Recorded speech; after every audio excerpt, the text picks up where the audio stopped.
অর্থনৈতিক সংকট, যুদ্ধজনিত আজকে মধ্যপ্রাচ্য, সুদান,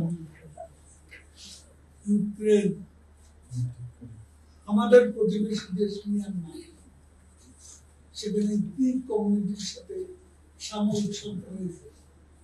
সেখানে প্রায় সরে তাদের মধ্যে চলছে, যুদ্ধ হচ্ছে। এই পরিস্থিতিতে টিকে থাকাটাই কঠিন। অর্থনীতির ব্যাপারটা খুবই জটিল বিষয়। এখানে এই যে নতুন পরিস্থিতির সাথে অ্যাডজাস্টমেন্ট করা, এতে অনেক সময় ওঠানামা করতে, সেটা স্থিতিতেও আসবে।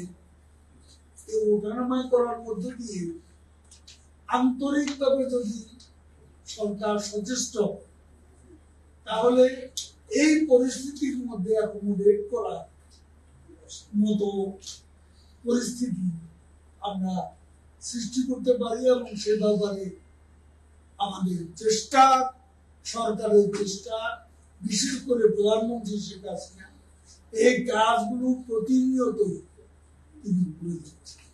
সংশ্লিষ্ট সবাইকে